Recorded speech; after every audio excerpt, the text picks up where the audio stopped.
The Australasian College has come a long way in just 12 short years. In 1986, the first massage class was held for 6 students in the chiropractic rooms of the college's founder and principal, Frida Billick. Today, we have a large 8-storey building just 2 minutes from Central Railway and student numbers of around 2,000. We also have a beautifully restored premises in Glebe Point Road that we've turned into a training centre for our students, be they massage, aromatherapy, naturopathy, nutrition, homeopathy or reflexology. We hope you'll enjoy your course in bodywork and massage and that this video will help you to understand the hand movements required. This massage video is to be used in conjunction with the corresponding module or theory notes and practical taught in the basic massage courses at the Australasian College of Natural Therapies. It's designed to assist the student with practical massage techniques and should not be used solely for the teaching or learning of massage. Included on the videotape will be a brief overview of the beneficial effects of massage, contraindications of massage, as well as basic draping and bench setup procedures. The practical demonstration will cover all body areas, starting with the back and finishing with arm techniques. At the end of the video will be a small section on finishing off techniques. So let's begin. As a former student of bodywork therapies here at the Australasian College of Natural Therapies, Dennis Winter completed his studies at the college at the end of 1995. In 1996, while working with various chiropractors and osteopaths, he became part of the lecturing team here at ACNT. He currently teaches in the subjects of basic and advanced massage, sports medicine and clinical skills. Dennis is also in private practice.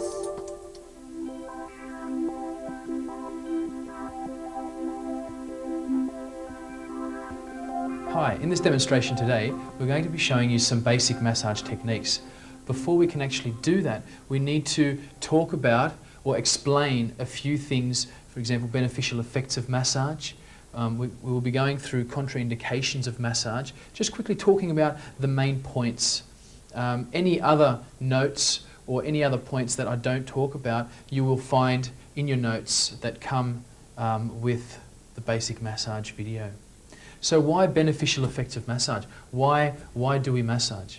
Well, firstly, it increases circulation. An increased circulation to the muscle tissue is very important to bring extra nutrients to that particular muscle.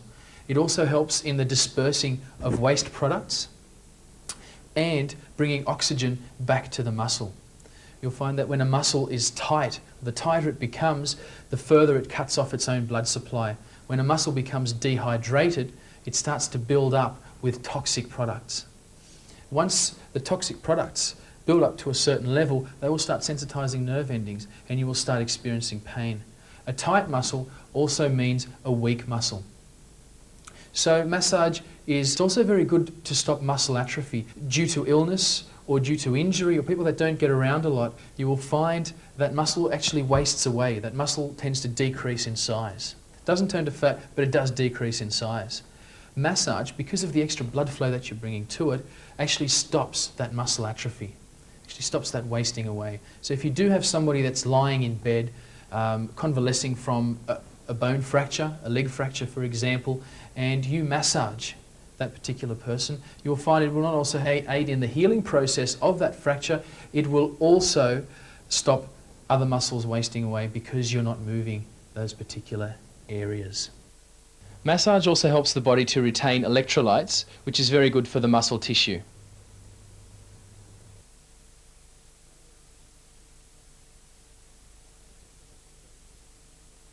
Contraindications are basically things that we don't do during a massage or things that we need to take caution with. And the main one of those is inflammation. Never massage inflammation. That's the golden rule of massage. With inflammation, you will have 5 basic symptoms or signs that you would look at.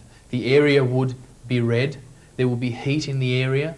That heat will be accompanied with pain and swelling. And usually if the inflammation is around a joint, there will also be loss of function. Any type of inflammation, any condition that ends with itis and itis is inflammation. We don't massage those conditions while in the acute stage. Usually inflammation process lasts 2 or 3 days. After the inflammation process in the subacute to chronic stage, we can then start doing some light massage work. We also need to look at fractures. Fractures are another contraindication. Basically, if somebody has a break in a bone, usually you won't be able to massage it anyway because there is plaster around the joint. Okay, but if somebody doesn't have plaster around a joint, broken finger for example, we don't massage any type of fractures. Any type of systemic infections, whether it be TB, whether it be syphilis, we don't massage those because the increase in circulation can make those systemic conditions worse. Cancer is another condition that we don't massage. If somebody's going through a chemotherapy process, if somebody's having radiotherapy for cancer, then we don't massage. Unless we get a letter from their oncologist, their specialist, saying that it is okay for them to be massaged. In some cases, massage, if it's in the terminal stages already, it might help in the relief of pain. Severe hypotension or low blood pressure is another important contraindication. You'll find that when you're massaging, you're taking blood from the inside of the body and bringing it out to the tissues. When you do that, the heart has less blood to pump around the body.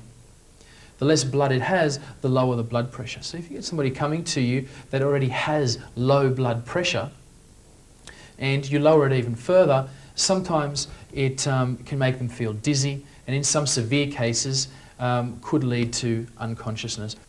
Varicose veins are another one. Varicose veins are basically just a dysfunction of a blood vessel, of a vein, where a certain valve, the actual vein, becomes larger and the valve doesn't work properly anymore, which means there's blood pooling in the area. That blood coagulates, and if you massage over a varicose vein, it could send a clot of that particular blood that's coagulated off into the bloodstream. So varicose veins, if they're the really big, grey, thick veins, we need to be careful of. They're the main contraindications. Basically, if you're not sure exactly what you're massaging, or you come across something that you're not sure about, then don't massage. Okay? Another big rule is when in doubt, don't massage. A couple of other things we need to look at, just a few miscellaneous items. We need to look at the length of fingernails. Now, fingernails, when massaging, can scratch, so you need to make sure that they're pretty short. By short, we mean if you look at your palm, you shouldn't be able to see the fingernails protruding from the back there. Another thing too is hygiene. You need to make sure that you wash your hands before and after a massage. Scrub underneath the fingernails, and also make sure that your towels are really, really clean. So clean towels not only look professional, but again, there's the hygiene involved as well. Another thing too is make sure you take off any jewellery that you're wearing, especially rings with large rocks in them and any watches.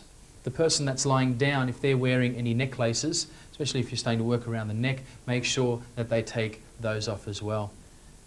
Another point is if you get a client coming to you with long hair, it might be more practical to actually tie the hair back, especially if you're going to be massaging the neck. Next, we're going to look at table setup, to place towels along the table to make it more comfortable for the client and also to protect the bench from any oil that might get spilled onto it. So to do that, we use 5 towels. The first towel is placed lengthways along the bench to try and cover as much surface area as you can. We have a pillow as well, which is placed underneath the stomach of your client to prevent any pressure building up in the lower back area. In some people, it might be more comfortable to put the pillow underneath the chest.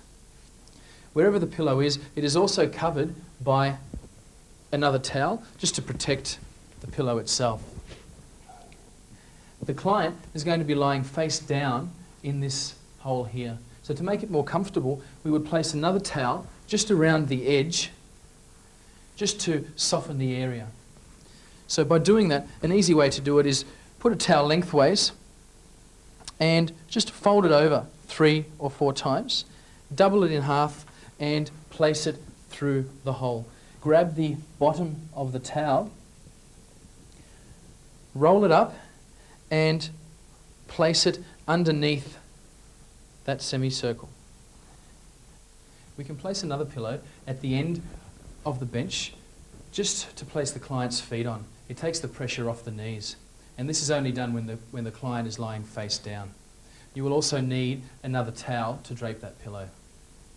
We have 2 towels left over, and they're used to drape the client. So one towel is used to drape the legs, right across this way, and the last towel just across the torso, but in the opposite direction. So they're basically lying in a cross shape. And we do that just to keep the client nice and warm, and also for privacy. During the massage, blood pressure actually drops, therefore the person can feel a little bit cold because there is less blood actually being pumped through the body.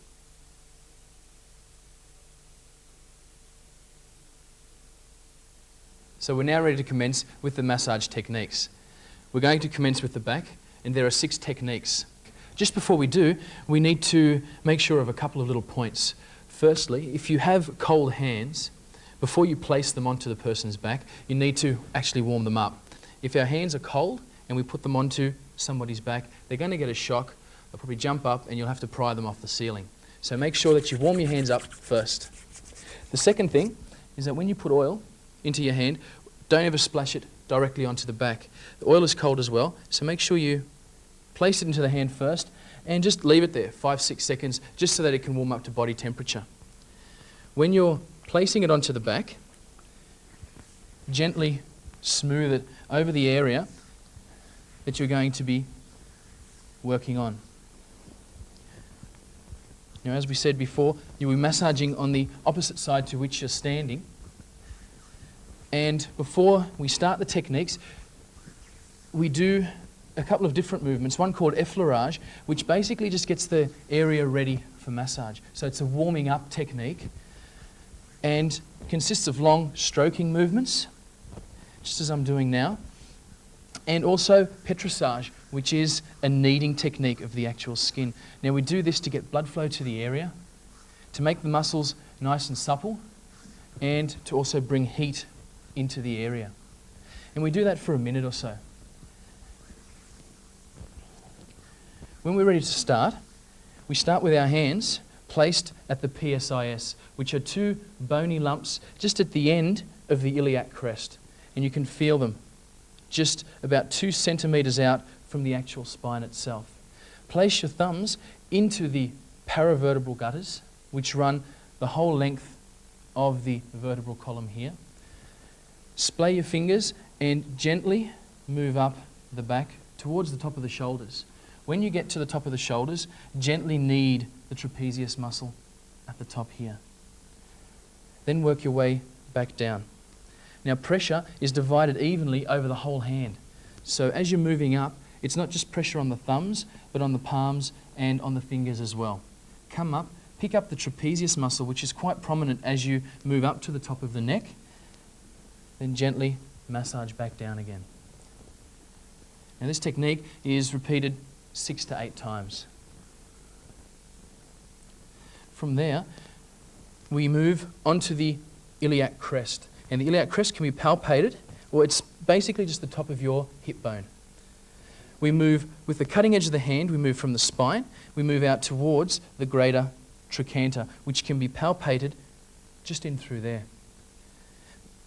Your other hand rests on the top of the back. Not too heavily, you don't want to manipulate or crack anything, it's just resting on the back itself. And again, using the cutting edge of the hand, the fingers, palm, and then off with the forearm. Try and cover as much surface area as you can. Then we move over to the other side of the iliac crest. We move to the gluteals. There are 3 gluteals. You have gluteus maximus, gluteus medius, and gluteus minimus, which lie in this area here. Now, gluteus maximus is the most superficial, and then it works its way down, with gluteus minimus being the deepest. So as you start this technique, start off very lightly, and then gently work your way in. Remember, if you go in too deep, too fast, you can cause some minor bruising. We're starting at the sacrum with our fingers, then with our palm, continuing off with our forearm straight down towards the greater trochanter. And again, the technique repeated 6 to 8 times.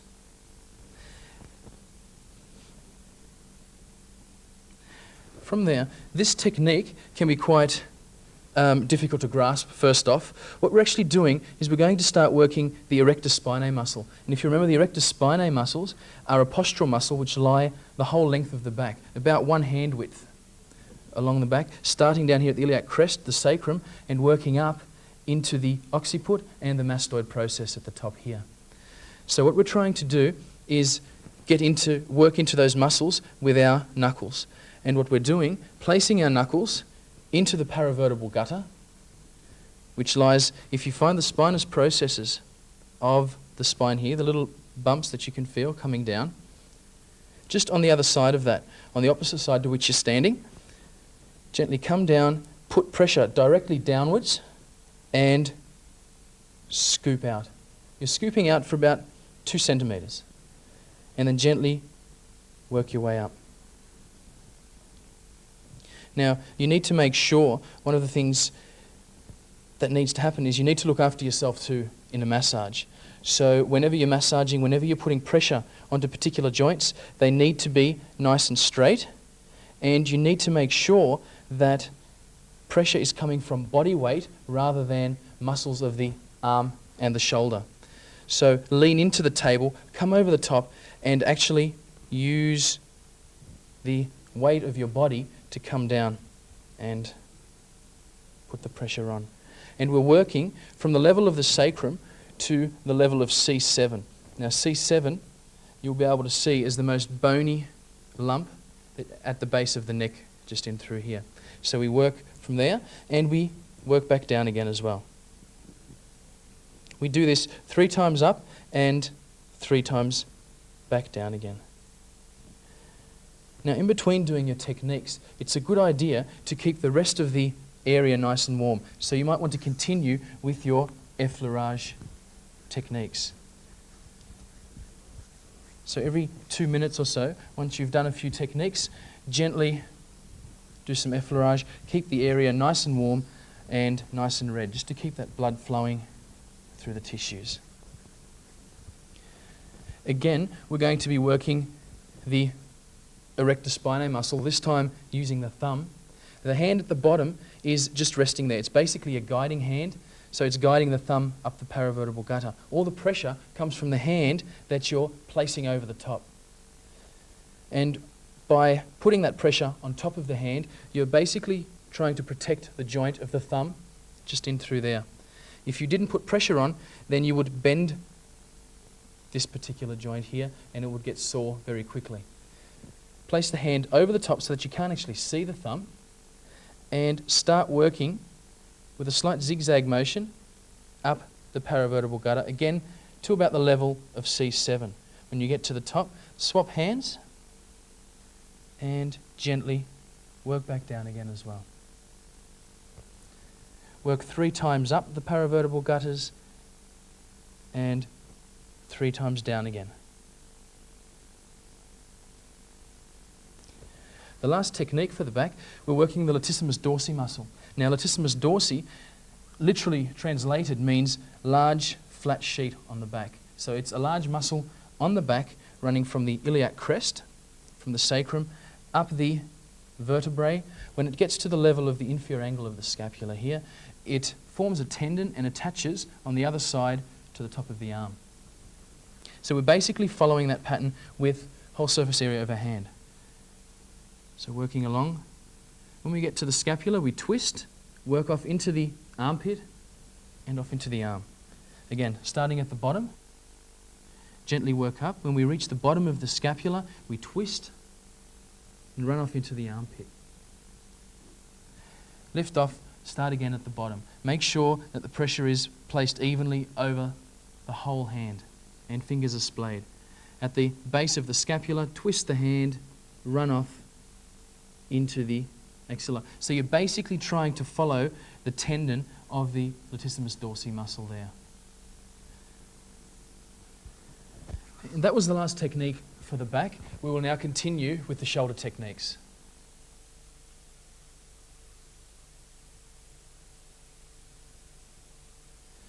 There are 5 movements that make up the shoulder component of the massage. Now, when we're massaging with the shoulder, we just need to be aware of a few things. We need to be aware that there are a few bony landmarks that we shouldn't massage over while we're doing the techniques themselves. And the first one of those is the spine of the scapula.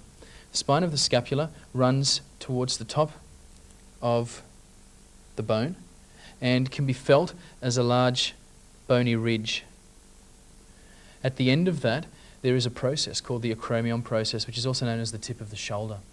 You need to be aware of that area as well. Massaging over any bony areas, because there is no muscle in between to pad that area, you will get tissue damage which will result in bleeding, which basically means that you could bruise the person. With the shoulder, we're going to be massaging the muscles that attach on, around the actual scapular blade itself. So with the first technique, what we're trying to do is massage the trapezius muscle, or the top fibers of trapezius, which come down from the base of the skull, the cervical vertebrae here, and come down in a large bundle and attach to the edge of the shoulder here. So we're grasping the trapezius in both hands and we are kneading it. So we're lifting the bulk of the trapezius, the upper fibers of trapezius, and with our thumbs gently kneading down. We're lifting and then we're kneading. We need to be careful to not pinch the trapezius muscle itself. As you move up and push down, make sure that you release the bottom fingers. You need to have really good communication with your client here and constantly ask about comfort levels. You're working from the shoulder, you're working in towards the neck itself, and then back out again. Now, another variation on this technique is just a straight kneading, using alternate hands, just grasping the upper fibers of the trapezius in between your fingers and your thumb, and slowly kneading. When we move on to the supraspinatus muscle, which lies just above the spine of the scapula, the easiest way to actually find it is place the hand that you're not massaging with on top of the spine and massage everything that's above the spine of the scapula, using your fingers, your palm and your forearm, and then eventually running off the shoulder itself. Being careful not to run over the medial portion of the scapula there.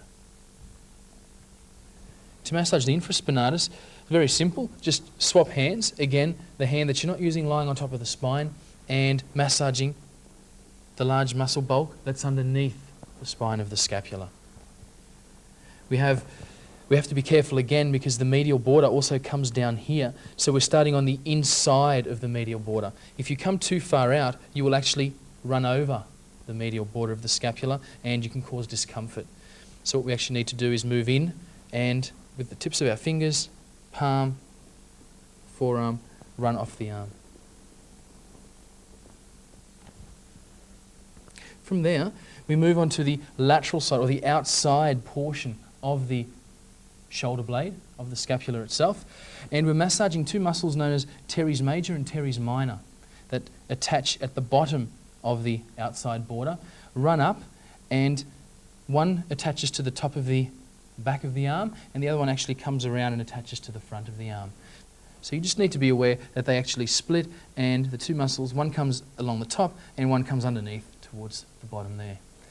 So we're going to massage both of those muscles with the one technique by starting at the inferior angle of the scapula and up the lateral border, off into the armpit and run off the arm.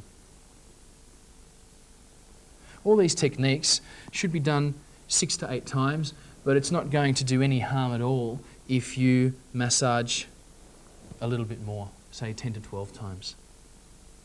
And just run off top of the arm. The last technique for the shoulder area are the rhomboids. Now there are 2 rhomboid muscles. We're going to cover them just as one whole group, as the rhomboid muscle group, and they run from the 7th cervical vertebrae down to the 5th thoracic vertebrae. And then at an angle, about 45 degrees, they run towards the medial border of the scapula here. So what we're going to do is massage across those muscle fibres. So by finding the inferior angle of the scapula, placing our thumb in the paravertebral gutter and turning our whole hand at 45 degrees, maintaining an angle of 90 degrees there. Again, supporting with your other hand so that you don't bend or put any strain onto this joint at all. Cover so that you can't see the thumb, and gently, using your body weight, run up until you hit the medial border. Don't run over the medial border itself. Now with the rhomboid muscles, they're a very coarse muscle fibre, which means they don't have as much blood supply coming to them as other muscles do. Therefore, they tend to get tight on a lot of people. The less blood that you have coming to a particular area, you'll find that waste products can build up in that area. The less oxygen and nutrients the muscle has, it'll become very tight, and therefore a tight muscle will always become weak. And the waste products in the area will also sensitize the nerve endings and start to cause a little bit of pain, discomfort. And then we're running directly upwards. So when we finish the first move, we actually lift off, come back a little bit higher, and run at a 45-degree angle back towards the medial border of the scapula. Then back to the paravertebral gutter, hand still at 45 degrees, 90-degree angle in here, and up towards the superior angle. And we stop there. You'll find that the gap between the scapula and the vertebral column itself will get smaller as you get closer to the top. So the movements will become limited. You just need to be careful of the bony landmarks so that you don't run over those. And this hand underneath here is totally relaxed. After you finish this technique, what you can do, because you haven't worked on this area of the body for a little while, you can use your effleurage movements and again keep the area nice and warm. And that completes the techniques of the shoulder. What we'll do now is continue on with the back of the arm, the posterior aspect of the arm.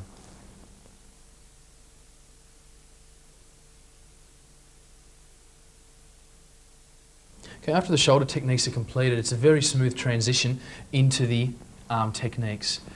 With the arm itself, you need to be aware of a couple of things. I've placed a towel underneath the forearm. That's just to elevate the arm so that I can reach the muscles there easier. If the arm was actually on the bench, I would have to slide my hand underneath and probably pinch skin. We're going to be doing techniques on the back of the arm, and then later on, after we've turned the person over, we're going to do techniques from the front. We're now only going to demonstrate the two techniques for the back of the arm. Now remember, with all of these techniques are done whilst you're standing on the opposite side. All right? So you never do any of these massage techniques while you're standing on the same side that you're massaging. It's just a lot more comfortable for you, and posture-wise, it's a lot easier on your back as well. So when we start with the arm, we need to just put a touch of oil. And with the first technique of the arm, we're actually going to be massaging a muscle of the shoulder that attaches to the top of the arm. Now the deltoids are divided into three muscle groups. You have your anterior, your middle, and your posterior deltoids. They come down and they attach about a third of the way down on the outside portion of the humerus. What we're doing is, with this technique, actually massaging the posterior and the middle fibers of that particular muscle. Starting at the armpit, we run over, move our hands slightly, and knead as we come off the top of the deltoids. Again, from the armpit, off the deltoid muscle, again using fingertips, palm, and then running off, finishing with the forearm. Do that technique 6 to 8 times. With the triceps basically means 3 heads. So the muscle has a belly and then it splits into 3 different areas. So it has 3 different points where it attaches around the shoulder area. One attaches into the what we call the glenoid cavity, a point on the scapula itself. The other two heads attach onto the posterior portion of the humerus. We start at the top and gently grasp the muscle and knead all the way down to the bottom. When we get to the bottom, we take two fingers, our index and middle fingers, and run off into a little groove towards the olecranon process, just so we can get in there and massage where the triceps attach. Then knead the muscles back up again. That completes the two techniques for the back of the arm. I just want to reiterate that the back shoulder techniques and the techniques for the back of the arm are all done on one side first before we move around the table, position ourselves in exactly the same way on the other side, and do all those techniques for the other side as well.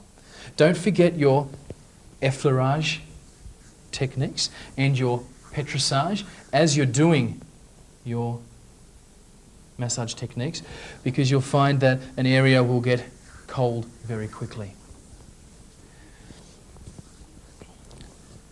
Okay, so just spend 30 seconds effleuraging. After you have done both sides, the back, the shoulder and back of the arm techniques, it's then time to move on to the neck.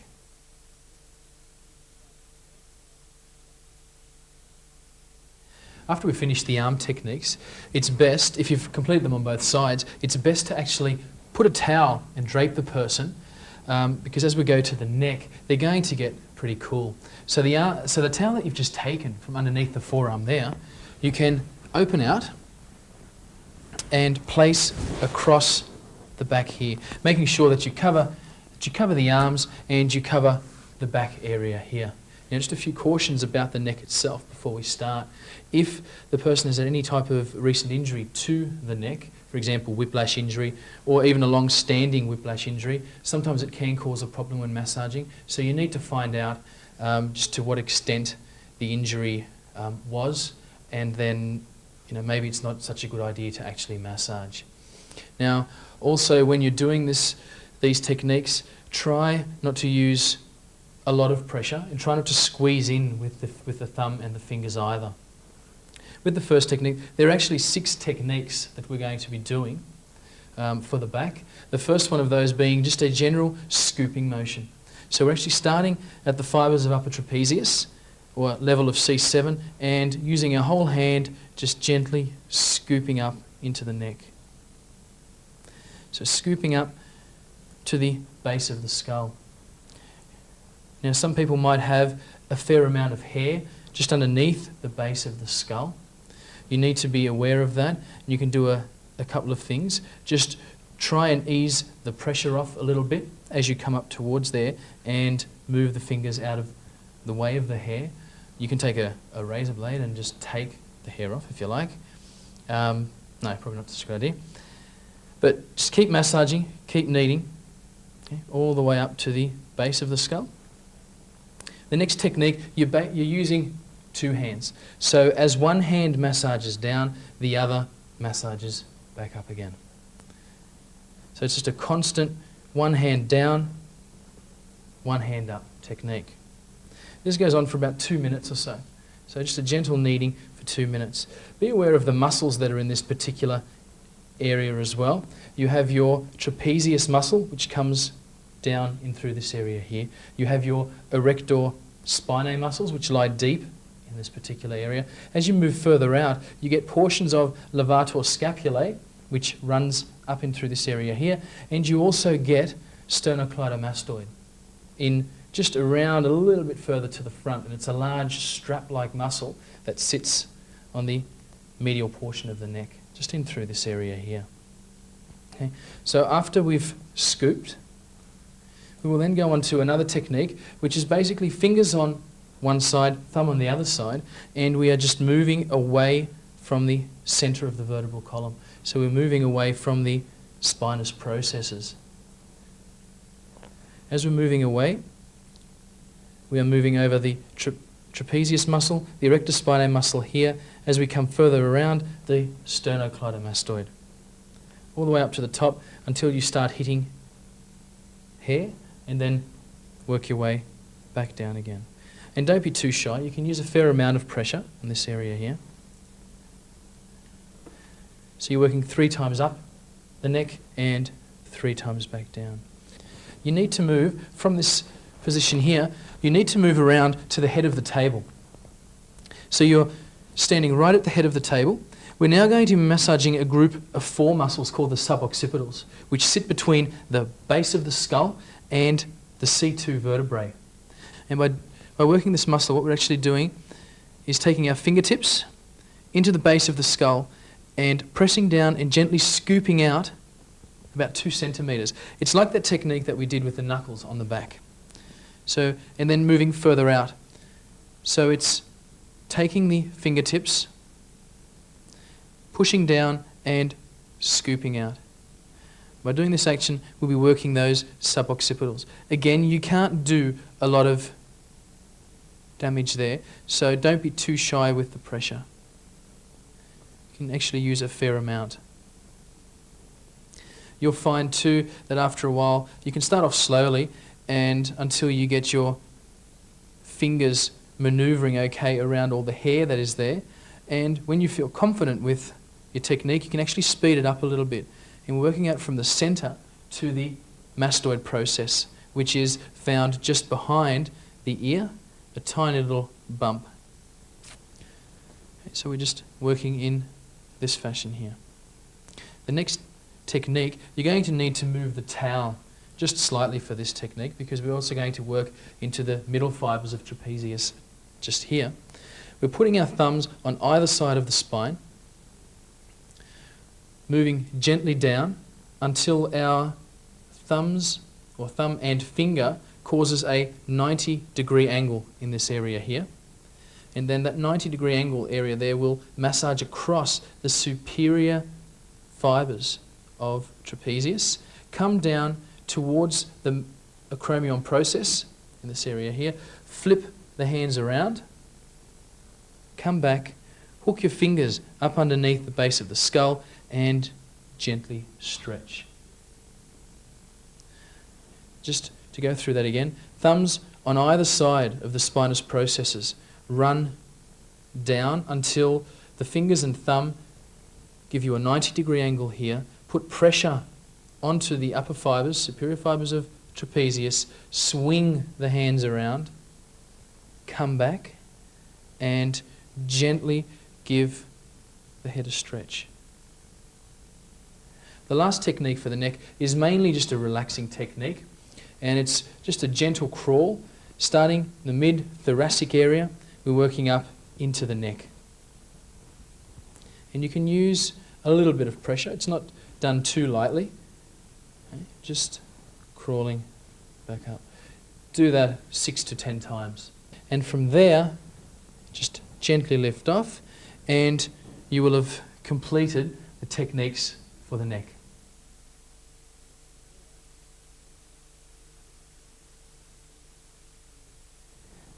We've now completed the 6 massage techniques for the neck. We're now going to go down to the lower limb and start doing the massage techniques for the leg. You'll have noticed, because we're moving down to the lower limb, I've placed a pillow underneath the feet. With the lower limb here, the first thing that we need to do is to uncover the leg itself, which is basically done by moving the towel and then tucking it into the underwear just here, so that the gluteus muscles are exposed, the thigh and the lower leg as well. We have quite a few large muscle groups that sit within the lower limb. Like I said before, we've got the glutes in through here. We have the hamstring muscle group, which lies in an area just in through there. We have the lower leg muscles, which are the calves, which consist of the gastrocnemius and the soleus muscles. There are a few contraindications, things that we don't massage, and the first one of those is varicose veins. So anyone that has varicose veins, which will show up as large grey veiny areas, these areas should not be massaged. They're basically blood clots. It's basically where a vein it doesn't work properly anymore, and the blood pools in a particular area. And massaging over that, because the blood has coagulated, it can be dislodged and start moving around the body. So varicose veins, if they're really large, thick grey varicose veins, we do not massage over those. If they're tiny little red thread veins, it'll be fine to massage over. We also have to be careful to always massage the legs back towards the heart. Because of venous return, we can really do some damage to veins if we massage in the wrong direction because of that shut-off valve. So you're more likely to cause varicose veins or cause damage to veins by massaging in the opposite direction. So always make sure you're coming back up towards the heart when you're doing that.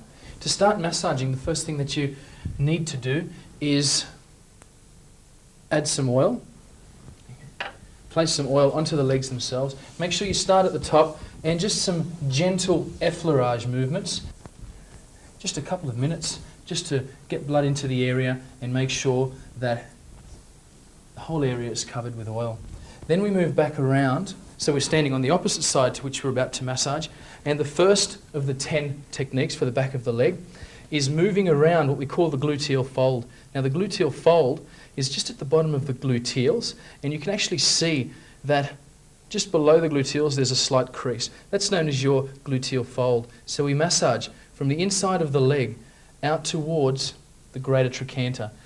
Again, using the cutting edge of the hand all the way through to the forearm and then running off. It's exactly the same technique that you used on the iliac crest at the top here. The technique should be done roughly 6 to 8 times. From there, we move onto the gluteals. And again, with the fingertips, moving down to the palm and then off, finishing off with the forearm. Again, 6 to 8 times this technique should be completed. Then it's time to massage the iliotibial band, which lies along the lateral portion of the leg here. We're going to use our forearm to massage that area with your palm facing up and trying to get the forearm as far out as possible. Start at the greater trochanter, and as you're coming down, gently rotate the arm and come off just before the popliteal fossa. And we're not trying to massage the hamstrings here, we're trying to massage the iliotibial band. So start with the arm supinated or facing up, and then slowly rotating and coming off at the popliteal fossa. On some people this area can be quite tender, so again you need to communicate and vary the pressure accordingly. From there, we move around to the end of the table. Okay, we're in a lunge stance position, so as we bend our front leg, the body weight actually comes forward and we use our body weight to massage with. The first technique is just using a full palm and fingers splayed, gently moving up and off into the gluteal area. So starting just above the popliteal fossa, fingers splayed and off the gluteals. Make sure you run all the way up into the gluteals themselves with the thumb as you're coming off. Pressure is spread evenly over the whole area of the muscle mass. So we're massaging over the hamstrings here, and with parts of the finger we're also touching on the iliotibial band, which runs directly along there. The second effleurage movement that we actually do is exactly the same as this, except we're using alternating hands. So we're doing the technique a little bit faster.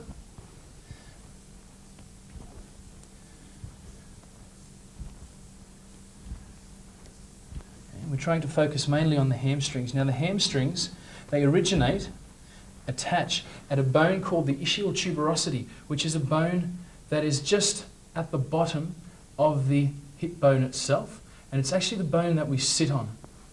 So as we're sitting, most of our weight is on this ischial tuberosity, and that is the main origin point for the hamstrings. And then they all come down and attach to just below the knee. From here, we're going to start at the iliotibial band, at the ITB, and we're going to move across the hamstrings. So from the outside, we're actually trying to move to the inside of the leg. Again, you have to be careful of privacy here as well. So as you start getting towards the top of the leg, then start turning your hands inwards and running off towards the bottom of the leg.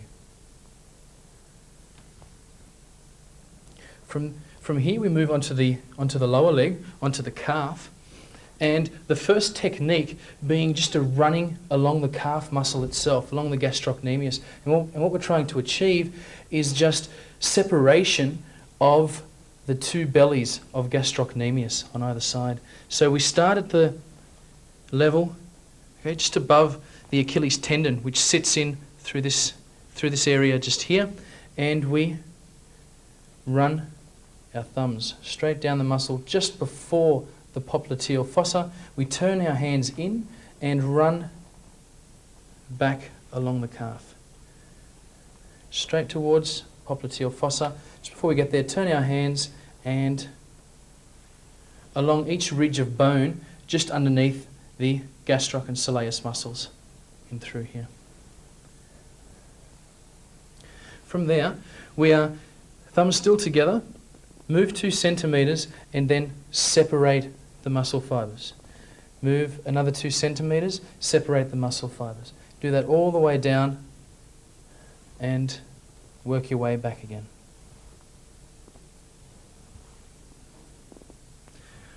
From there, we take the leg and we put it underneath or on top of our leg here. And what we're going to do is work the Achilles tendon. And by working the Achilles tendon, it actually attaches from a bone called the calcaneus, which is the heel bone, and runs up about 15 centimeters to then connect with the two muscles of the calf. And we're going to extend this tendon by pushing on the base of the foot, then using our thumb and one bent finger, work on either side. Just up until what we call the musculotendinous junction, which is the junction between the Achilles tendon and the gastrocnemius and soleus muscles.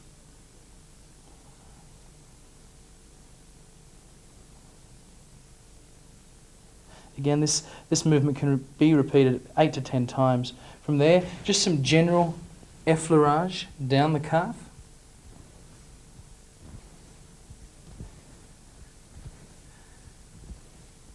And then place the foot back onto the pillow and just some general kneading. With this kneading, make sure you're picking up a whole bundle of muscle. So you're picking up the gastrocs as well as the soleus.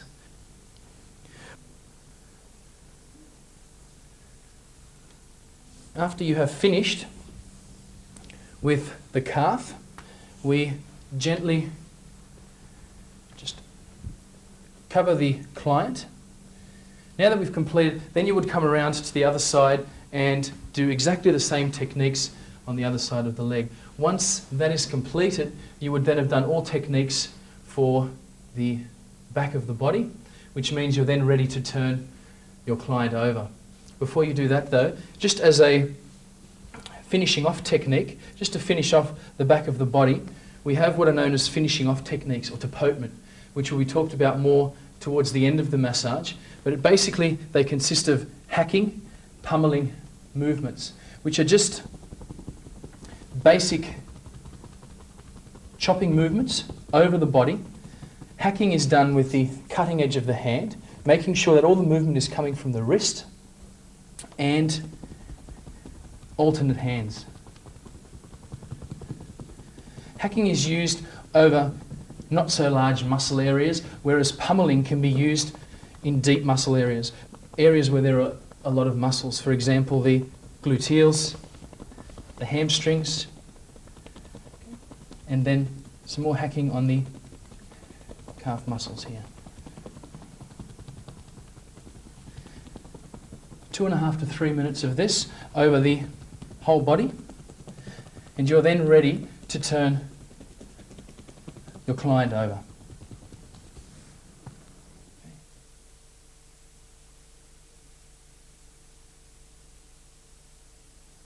Well, as you can see, we've now turned the client over, We're going to start working on the fronts of the legs. Before we do that, you'll notice a couple of things. First thing, I've moved the pillow from underneath the feet to underneath the knees. Now, I've put the pillow there to take pressure off the lower back.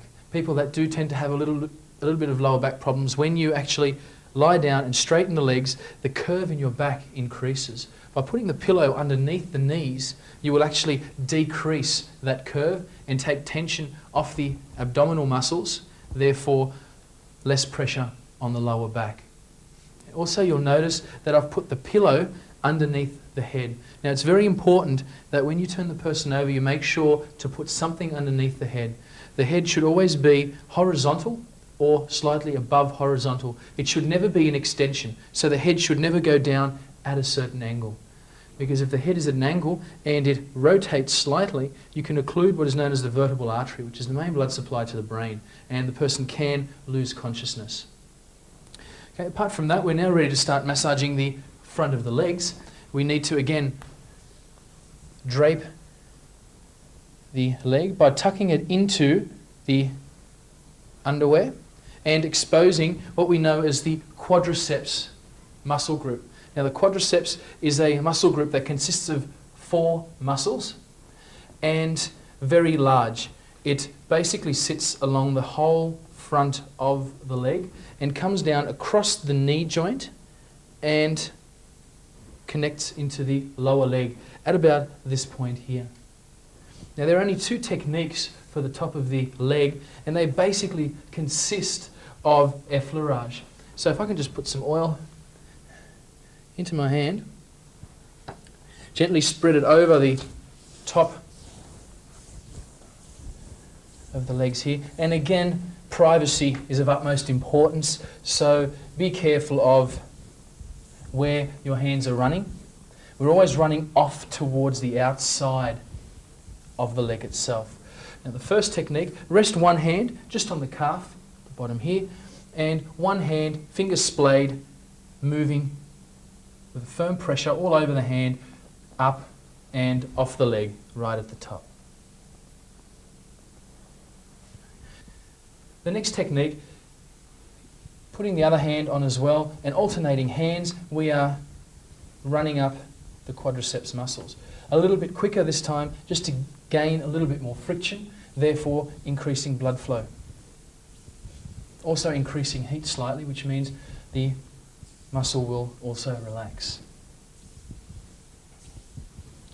They're the only 2 techniques that we do for the front of the leg. From there we move down to the calf, and just a couple of little sites that we shouldn't massage over. There is a bony prominence, a bony ridge that extends from the knee joint straight down towards the ankle. Now, that is your tibia, which is the largest of the lower leg bones, and as you can see, quite prominent. So massaging over that would cause quite a bit of discomfort and bruising to the client. Our first technique is to massage the muscles on either side. On one side, you have the tibialis anterior muscle, which is very prominent in cases of shin splints, and on the other side, you have sections of the gastrocnemius and also the soleus muscle. And like we did with the neck, we had fingers on one side, thumb on the other side, and at right angles, moving fingers away from each other.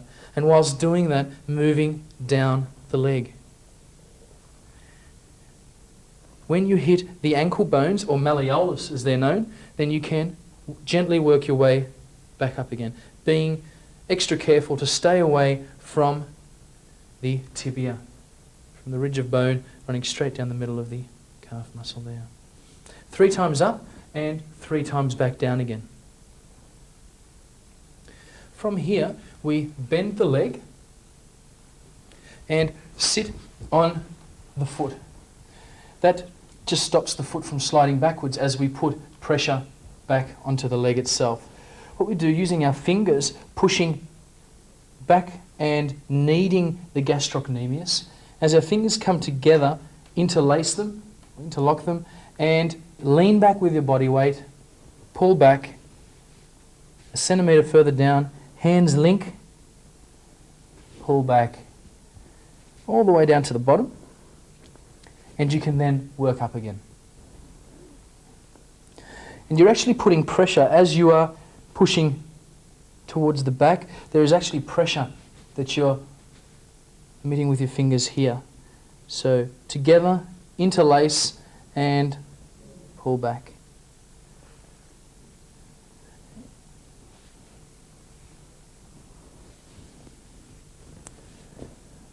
And once you have completed this technique, that basically finishes the leg.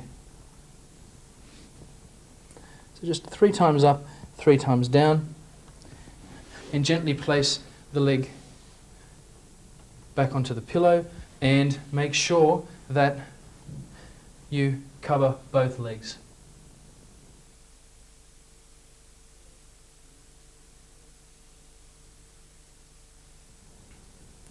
The arm, which is the last technique being demonstrated, has 4 techniques. Before we go into those techniques, again, a couple of endangerment sites.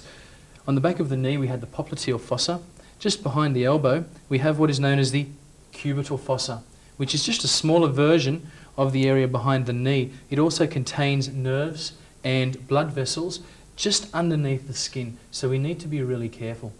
Also, when you're massaging the biceps, on the inside of the arm, there is nerves very close to the surface of the skin, and any digging in that particular area can be quite discomforting to the client. So we need to be careful there. So any massage techniques involving this area, you need to do with the pads of the fingers or the thumb.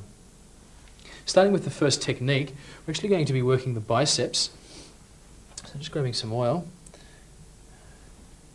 Make sure you spread the oil evenly over the arm before you're starting. Then, working with the thumb on the inside of the arm, we're going to be working up the biceps muscle. Biceps basically meaning 2 heads. We have the triceps on the back, which had 3 heads.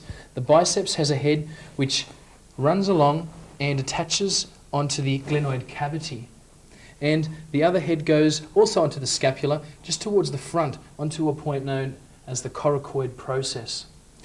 By massaging, we are starting with, make sure the thumb is on the inside of the arm, and picking the biceps muscle up, slowly kneading, and run off the anterior deltoid muscle. Start again at the bottom.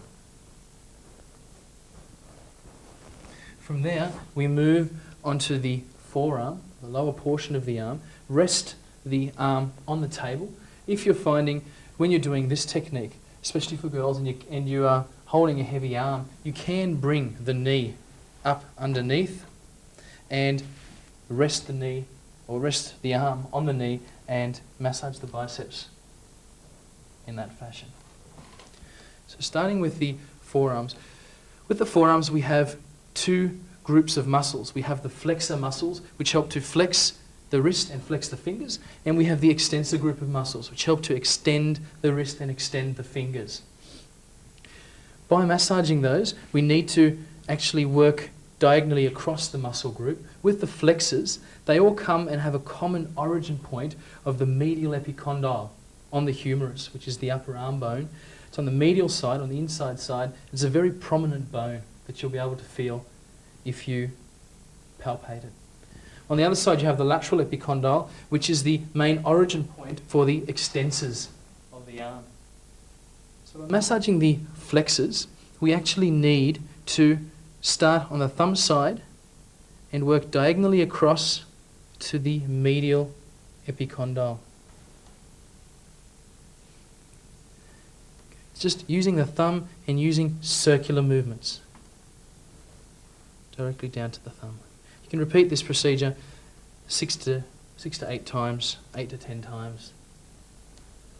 Then turning the arm over or pronating the arm, we'll then be working the extensor muscles, which is working from the thumb side of the client out towards the lateral epicondyle. There are 2 conditions which are pretty much commonly known, which are known as golfer's and tennis elbow. And they have to do with the flexors and extensors of the forearm. Tennis elbow is an inflammation at the point where the extensors attach onto the lateral epicondyle here. It's usually due to overuse or straining of the extensor muscles, which then pull on the origin point right there, inflaming that particular area. With golfer's elbow, it is exactly the same condition, except it is found on the medial epicondyle and basically overuse of the flexor muscles. From there, the last technique is using the thumbs together and gently separating the fibers of the flexor muscles, remembering to stop just before the cubital fossa.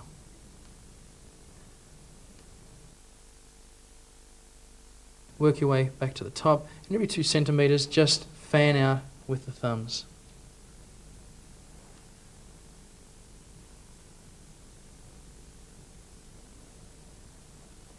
We have now completed the 4 techniques for the front of the arm, which also means that we've completed all the techniques for the body.